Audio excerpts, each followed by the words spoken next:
Hello my dear children, how are you all doing? I hope you all are doing great. I am Faiza teacher and today I am here to teach you all narrative essay. We have already learned narrative essay in our previous classes.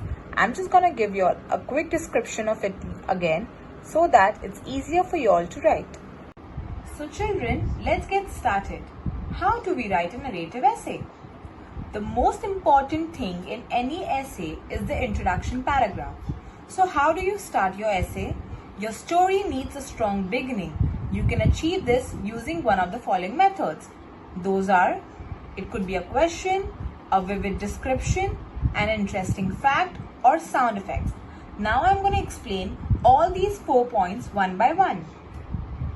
First, a question. Have you ever had a day when you wished you had stayed in bed? As I rushed to catch the bus on what seemed to be a perfectly normal day, I had no idea what was ahead of me. So when you start a narrative essay with a question, it is already making the reader being very much interested in your essay. So this is one of the best way you can start one. Next, a vivid description. So basically children, when you describe certain things in a narrative essay more specifically, it makes the reader even more interested in it. So just see the example here. The sun was warm on my back as I raced towards the waiting yellow school bus. As I nestled into the worn leather seat, I was greeted by the friendly voices of other excited children. The look on my face was one of confidence and contentment. With a jerk, the bus rumbled down the road and I was on my way into one of the worst days of my life. It could also be one of the best days of my life or one of the most interesting day of my life. So it's about how it basically depends on your topic of the essay. So children, next we have sound effects. Let's see how it is. Buzz. The sound of my alarm clock droned in my ears as I struggled to come awake. With a start, I sat straight up in my bed. This was my big day and I had to be on time. So now when I say this was my big day and I had to be on time in any essay, the reader over here is already inquisitive to know what's going to happen next. So you can start your essay this way. So now moving ahead of what your essay should be like, you should have at least 3 body paragraphs, that is an introduction, a body and a conclusion. Be sure your essay has at least 3 body paragraphs. When you start a new subtopic, you start using a new paragraph, that is your body. Use my axis to find some good transitional words that could be then, however, afterward or during.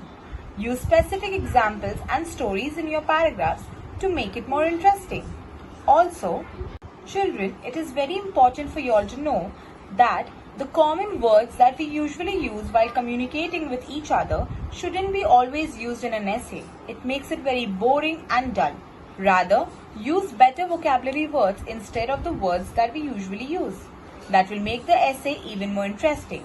Keep this in mind.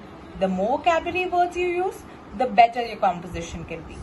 So, words that you shouldn't use are good, bad, think, big, small, important, happy, sad, etc. Rather you use such words over here which I've put down for you all. It could be for good. Instead of writing good, you could write virtuous or accomplished or skilled or acceptable. For bad, you could use wild, distressing, offensive or substandard. For thing, you could write a material or article or any statement or any detail. For big, you could write considerable or immense or prime or prominent. For small, you could use immature or minute or slight or petty or trivial. For important, you could use grave or far-reaching or prominent or notable. For happy, you could use joyous, thrilled, advantageous, favorable. For sad, you could use sorrow, mournful. So all these words will make your essay extremely interesting. It will also sound very well while you read it. So children, for example, rather than writing Susan exercised, you could write Sweat poured from Susan's forehead as she continued to do 100 sit-ups. So now you see the difference between these two sentences. This sentence is so boring and just so dull while we usually use while communicating.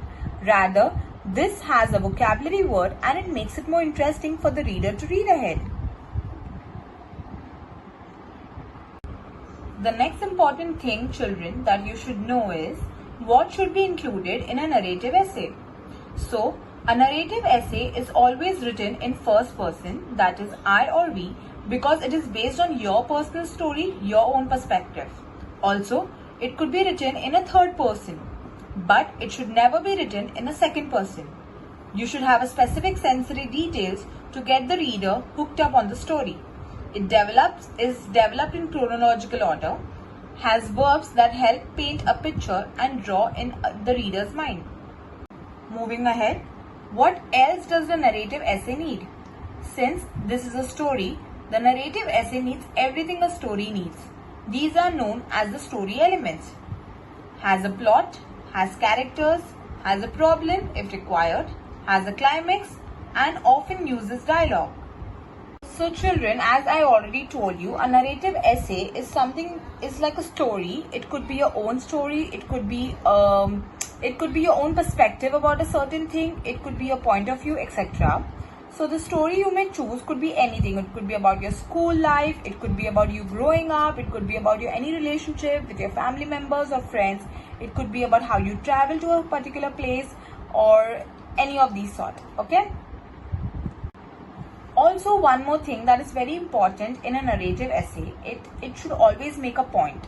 Okay, so any story without a point is of no use, right children? Whenever you read a story in general also, you always make it a point that it should have a moral or it should just give you any kind of teachings. The same way it should make a point for you. So you should know certain things, whether you're teaching them a lesson or you're just going to tell them some insight about life or a human condition, or you're simply amusing or entertaining them. Once you determine your writing purpose, it will be necessary that you choose people, place, events that serve that purpose. Also, avoid rambling.